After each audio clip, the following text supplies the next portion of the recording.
There are a lot of questions that surround this morning's story of the mysterious visitors who paid a visit to Jesus. For instance, there's the question, how many were there? 3 gifts are mentioned, gold, frankincense, and myrrh, but there's nothing to indicate there were only 3 visitors. It could have been a whole entourage for all we know. In fact, in Eastern Christianity, there are believed to be 12 magi. And there's a question of who they actually were. Were they kings, as this morning's hymn indicates? It's unlikely. The original Greek text of the Gospel of Matthew indicates they were magi. And magi were Persian priests of the Zoroastrian religion. And as part of their religion, they paid particular attention to the stars. And what about the question of when they arrived on the scene? Traditionally, nativity scenes place them at the manger, shoulder to shoulder with the shepherds and livestock. But our text says they entered a house and saw the child. And later, when King Herod ordered the death of all male children under the 2 years of age, it seems to indicate that the Magi may have arrived as late as 2 years following the birth of Jesus. But here's the question I have. Why did the Magi stop in Jerusalem? Did they second-guess themselves? Did they assume the star must have actually been guiding them to Jerusalem, where royalty resided, instead of the insignificant town of Bethlehem, just 6 miles down the road? Did they stop trusting the star and begin to trust their misguided intuition? If that's the case, then because of their best ideas and intuition, they almost blew it.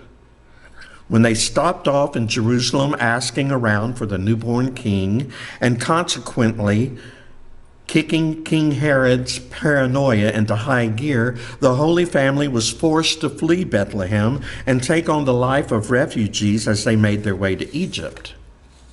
And an untold number of innocent babies was slaughtered at Herod's command, all because the Magi may have stopped trusting the star and decided to stick to the popular opinion that royalty is born in palaces and not in mangers. But although popular opinions may fit the mainstream, they don't always have the greater good in mind. And royalty isn't always born in palaces. And rich and powerful kings don't always have the best of intentions. These are some of the things that seem to have been revealed to the Magi in a dream. And consequently, our text says they didn't return home by Jerusalem, but instead went home by another way. These out-of-place, odd foreigners who were sincerely seeking the manifestation of God took a route home other than the main road through Jerusalem, a route that led them home by another way. There are a lot of folks today that describe themselves as spiritual but not religious. They too are thought by some within mainstream Christianity to be odd and out of place. They are people who have become disillusioned by the mainstream Christian church. They may embrace the basic morals and principles of Christianity and other religions, such as being a voice for the voiceless and tending to the needs of the disenfranchised and loving your neighbor. But they have been hurt by the church, or know people they love who have been hurt by the church. And so they are leaving in droves, looking for another way. The results of a Pew survey that came out last month and and included almost 4,000 respondents, indicate self-identified Christians only make up 63% of the U.S. population, down from 75% a decade ago. Put another way, about 3 in 10 U.S. adults are religious nuns. I'm not talking about the Catholic sisters who wear habits and hit you on the knuckles with their rulers when you give the wrong answer at school. I'm talking about the people who check none when they fill out a survey about their religious affiliation. People who describe themselves as atheists, agnostics, or nothing in particular when asked about their religious identity. One expert says if the unaffiliated were a religion, they'd be the largest religious group in the United States. And the reason there are so many nuns is because they have encountered too many Herods within the Christian church. They have tried mainstream Christianity and found it not only to be lacking, but to be abusive. Christianity, especially evangelical Christianity, has become just as powerful as King Herod, and in many cases, just as disturbing and dangerous. Last November, a report released by a Nebraska Attorney General's Office investigation identified 258 victims who made credible allegations of sexual abuse against 57 Catholic Church officials in the state going back decades. And that same month, a federal judge in Texas ruled that for-profit businesses that have sincerely held religious beliefs do not have to abide by LGBTQ discrimination claims. The ruling also allows religious groups such as nonprofits to refuse to hire LGBTQ people and allows them to fire LGBTQ people for their identities. And women are not only told to submit to their abusive husbands by the church, they are sexually abused by clergy.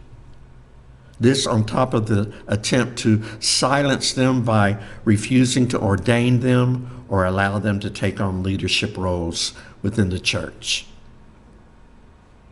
The reasons for the mass exodus from the church go on and on.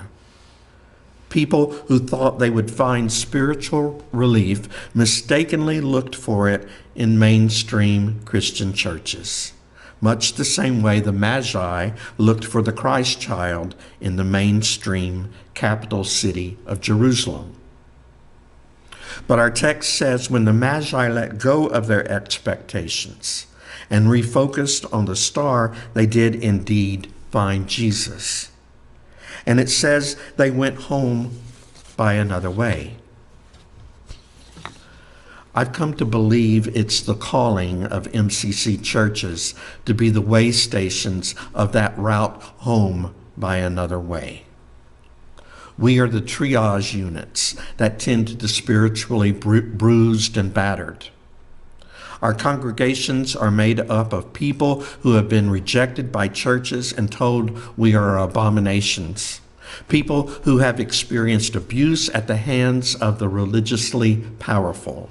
And people who are fed up with what they have witnessed in mainstream Christianity. There truly is a Christ child worth worshiping. I believe that with all my heart.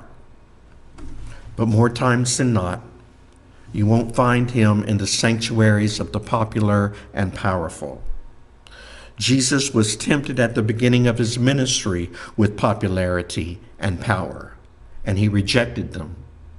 Why do we think we would discover him within the corridors of power of mainstream Christianity?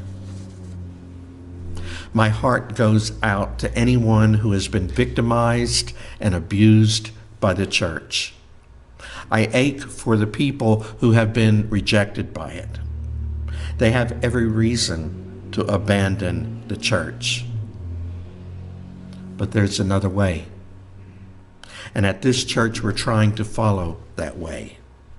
It's the way that Christ talked about in his teachings, a way in which the last are moved to the front of the line and the low are lifted up. It's a way in which everyone has a place at the table because we are all made in the image of God. Robert Frost wrote a poem called The Road Not Taken. At the poem's conclusion, he writes, "Two roads diverged in a wood, and I took the one less traveled by, and that has made all the difference." I invite you to join me on the road less traveled, the one that takes you home by another way. It could make all the difference in your own life. Amen.